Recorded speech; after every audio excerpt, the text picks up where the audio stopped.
Viejas preguntas, nuevos planteos, un nuevo amanecer, un nuevo sol, un nuevo día.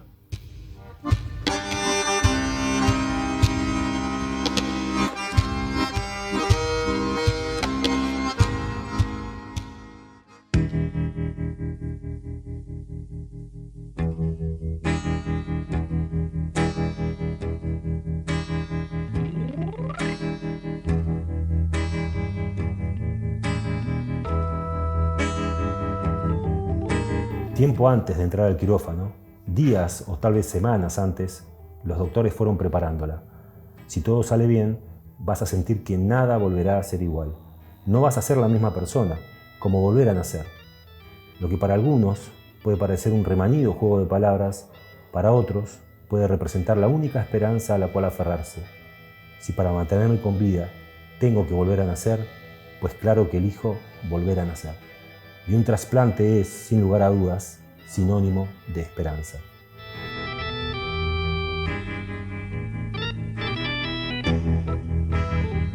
Hoy adivino qué me pasa. Síntomas no tenía ninguno, solamente me sentía un poquito débil, cansada, que yo lo relacionaba con el trajín del día, digamos, ¿viste?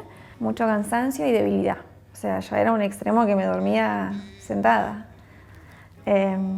Así que nada, empecé a ir a una endocrinóloga porque yo quería tener un bebé, o sea, quería tener un segundo bebé.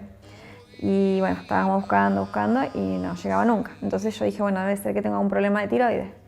Donde voy a ver a esa doctora y me hace estudios y me dice que tenía que ir a ver a un oncólogo. O sea, cuando me dijo tenés que ir a ver a un oncólogo, ya estaba, o sea, dije, listo, lo peor, ¿viste? Y nada, y así fue pasando el tiempo, me fui haciendo análisis y ahí descubrieron que mi médula no reproducía glóbulos rojos ni blancos. Viste que los cánceres no tienen todavía como una explicación de dónde vienen o por qué, no se sabe. Mi médico decía que para él es el tema del agua acá, en Gallegos. Pero bueno, obviamente nunca se va a saber. Tenía 26 cuando me dijeron que tenía la enfermedad. Y bueno, lo importante es que estaba preparada, porque, no sé, capaz que otra persona de 26 años hubiese reaccionado mal, se hubiese tirado para abajo. No, yo tenía un nene y bueno, y él como fuera el que me daba fuerzas para seguir adelante. Porque si no, no sé si lo hubiese aguantado. Todo el proceso que se vive cuando uno tiene que pasar por estas enfermedades psicológicamente te dañan más que físicamente. Tuve que ser valiente porque yo me acostaba y el pelo ya se quedaba pegado a la almohada, ¿viste? Y entonces tuve que decir, no, listo, ya está raspada, me eligió una enfermera. Y no me quería ver, no quería verme en el espejo, no quería que vaya nadie a mi casa, que nadie me vaya a visitar, ¿entendés? O sea, para mí fue feo porque encima dañé a las personas que me querían, porque no las dejaba que me entren a ver. Bueno, obviamente se preocupaban por esa reacción, digamos. De a poquito fui dándome cuenta que era egoísta. O sea, que estaba haciendo algo que lastimaba a los demás, ¿entendés? Y la gente que me cuidaba. Así que bueno, de a poco empecé a usar pañuelos y pelucas. Que bueno, que acá con el clima de Gallego mucha peluca no se puede usar, ¿viste? Pero sí, de a poquito fui superando el tema estético. Porque hoy nací.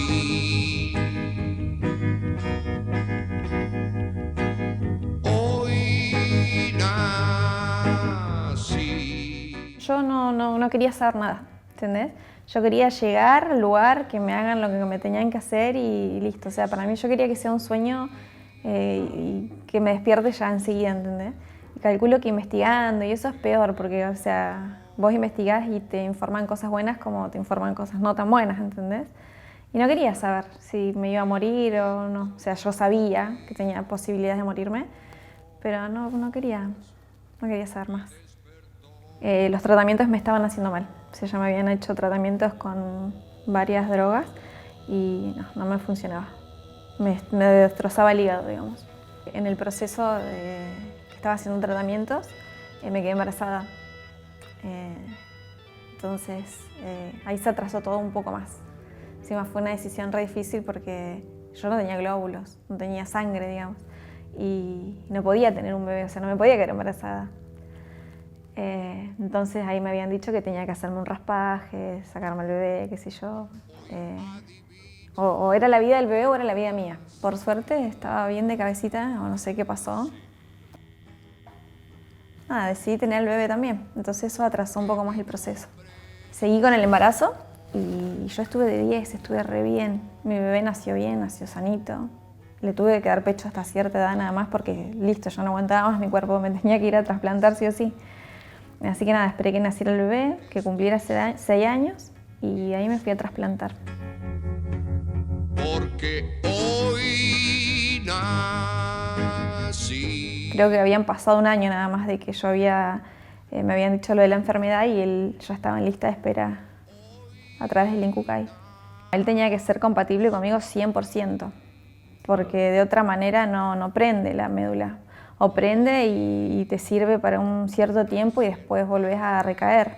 Que con una compatibilidad de 100% también puede pasar, pero es menos la probabilidad que con una persona que tenga menos compatibilidad, digamos. En mi caso, por ejemplo, mis hermanos, yo tengo 2 hermanos, ellos también se le hizo el estudio cuando tenía que viajar y ninguno de los dos. O sea, uno tenía 50% de incompatibilidad y el otro no tenía nada. Entonces, cuando ya me tenían que trasplantar, apareció este hombre, el Piotr, y bueno, él era 100% compatible conmigo. Porque si no me iban a tener que trasplantar con la médula de mi hermano y capaz que hoy en día no estoy viva.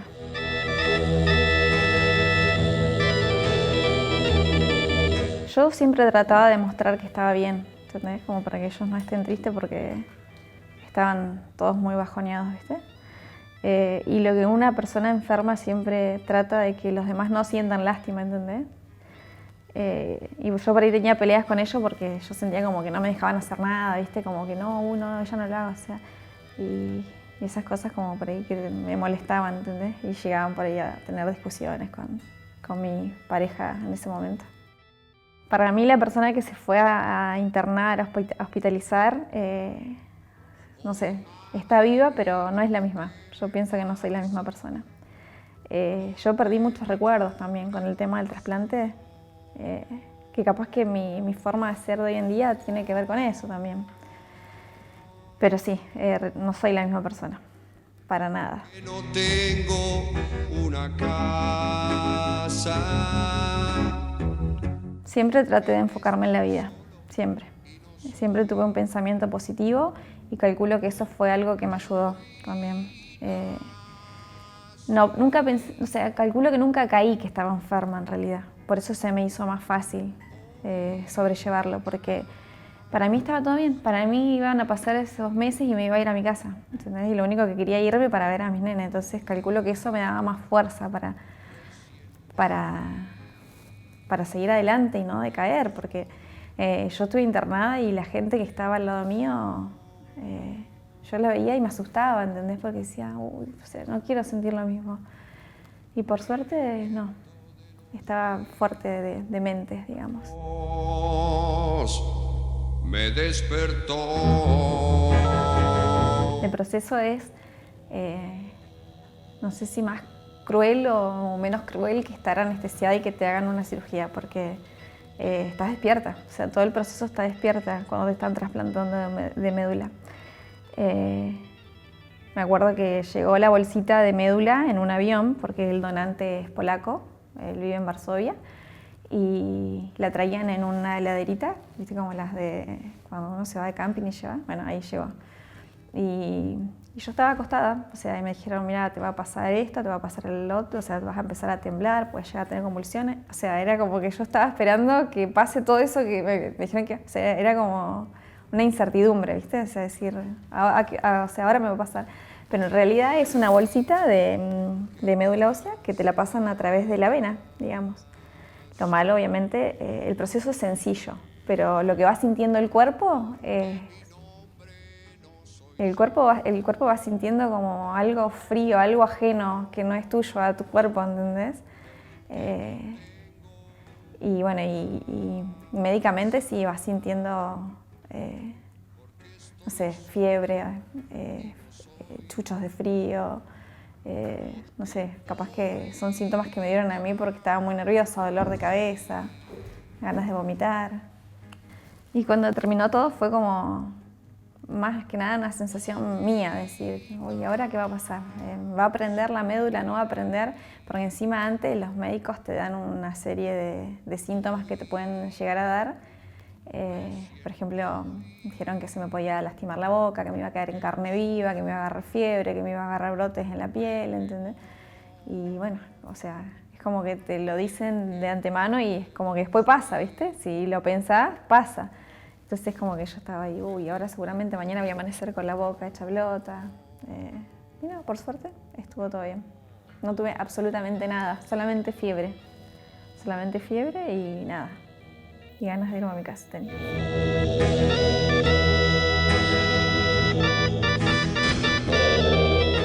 Yo calculo que fue el día que llegaron mis nenes. El día que yo dije, uy, la puta madre, estoy bien.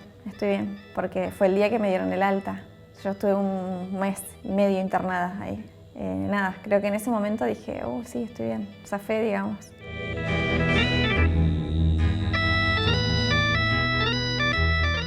Y no ver más a mis hijos, para mí era la muerte. Eso era la muerte. No ver más a los seres queridos. Y lloraba todos los días y preguntaba por qué a mí, si yo era una mina buena, o sea, sana, siempre hice deporte, buena persona, porque no me considero buena persona. Es más, hay mucha gente que me quiere, que me apoya, que siempre cuando estuve en Buenos Aires me ayudaron a la distancia, ¿viste? Siempre se acordaron de mí. Así que sí, siempre me hacía esas preguntas, que por qué a mí, que qué sé yo. Porque...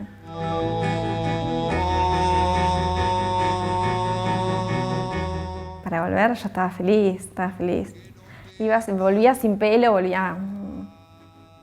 no volvía como quería, pero volvía viva, ¿entendés? Así que, no, feliz. No, sí, me quería volver a mi ciudad. Sí, yo lo único que quería era llegar y nada, y ver la reacción de la gente. Es una boludez en realidad, porque lo que menos te tendría que importar es qué opina la gente de verte así, flaca, sin pelo, ¿entendés? Era como que me afectaba muchísimo, me costó bastante salir a la calle. Recién hoy. Al papá de mi hijo yo lo amaba con todo mi corazón, ¿entendés? Y hasta el día de hoy lo adoro porque es como la persona que estuvo conmigo siempre. Pero no sentía nada, o sea, yo o sea, después del trasplante lo quise, antes del trasplante lo amaba, ¿entendés? Y fue re duro porque o sea, fue la mejor persona que conocí en mi vida, ¿entendés? Yo sentía tipo esa culpa de decir, no, ahora no lo voy a dejar porque van a decir, uy, le acompañó todo el proceso y ahora lo va a dejar, ¿viste? Pero no fue así, o sea, no fue... Ay, perdón. No fue así, digamos. Fui yo, o sea, era yo la que no podía estar con él. O sea, como que no era la misma mina de antes. La gente de afuera se da cuenta. Y ellos te dicen, pero vos no eras así, ¿entendés? Vos eras diferente. Y ahí vos te pones a hacer la cabeza, a pensar y decir, sí, es verdad, yo no era así, yo era diferente.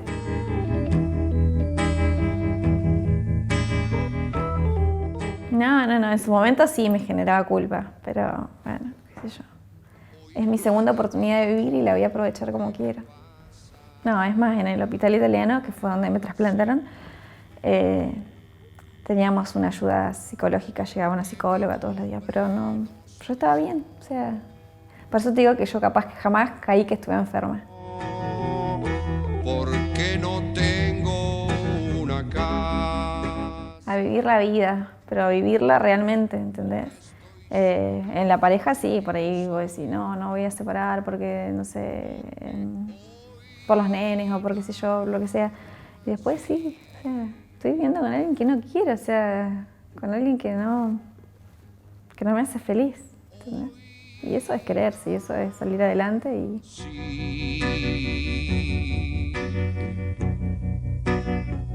Me empecé a llenar todo el cuerpo de tatuajes y bueno, obviamente a mi familia no le gustaba porque es como que medio prejuicioso el tema de los tatuajes, ¿viste?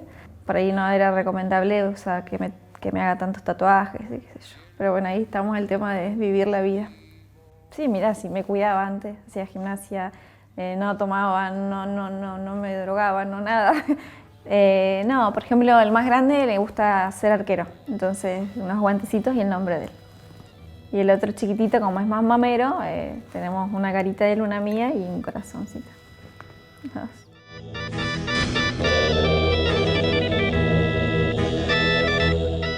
Son 2 años justos que tenés que esperar para conocer a la persona que te donó médula ósea. Pasaron los 2 años, el mismo día que se cumplieron los 2 años, yo mandé mensaje al Incucay y el donante también había mandado. Entonces, como que ese mismo día nos cruzamos los números y bueno, y empezamos a charlar, o sea, usando el traductor porque él habla polaco, digamos, y yo, no sé.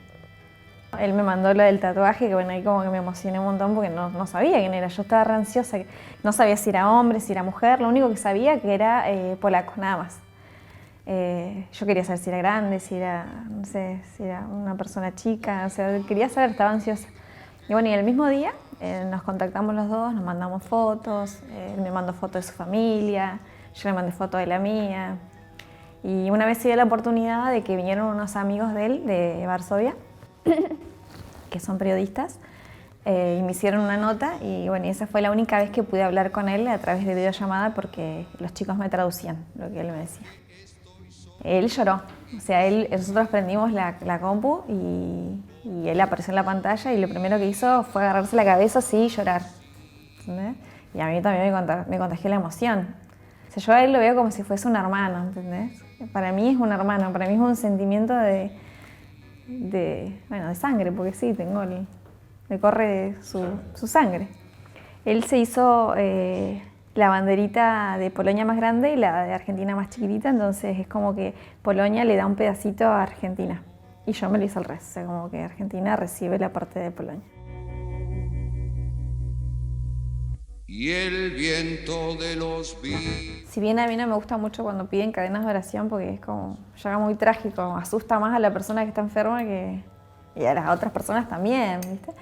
Pero sí, siempre tuve mucho acompañamiento de amigas, amigos, sí, todos mis familiares. O sea, y después de esto, igual como que conocí mucha más gente después de esto del trasplante. Y por eso te decía que hay mucha gente que me quiere. Que siempre que, no sé, que necesito algo hoy en día están. Con una mente positiva y acompañada de buena gente se puede salir adelante. Obviamente es un proceso difícil, pero con buena fe, buena energía, todo se puede.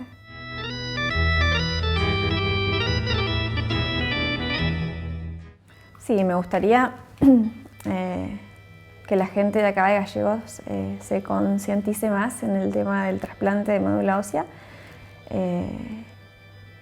Porque está muy poco informada la gente y la verdad que puede salvar vidas con un poquito de sangre nada más, sin sufrir ningún tipo de dolor ni nada por el estilo como la gente cree que es. Y yo le explico y dicen, yo pensé que era que te saquen un pedacito de hueso, que te pinchen, que el proceso es así igual, pero como hay tanta tecnología hoy en día, o sea, no pasa eso. Puedes donar sangre a través de sangre periférica.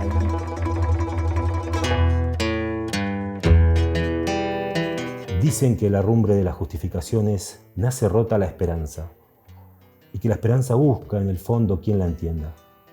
No vengan con pretensiones. Lo que nace muerto es el destino de las amas claudicantes. Lo sabe quien ha quemado sus ojos en la incandescente luz de un quirófano. Lo sabe quien ha visto morirse. Lo sabe quien ha vuelto a nacer.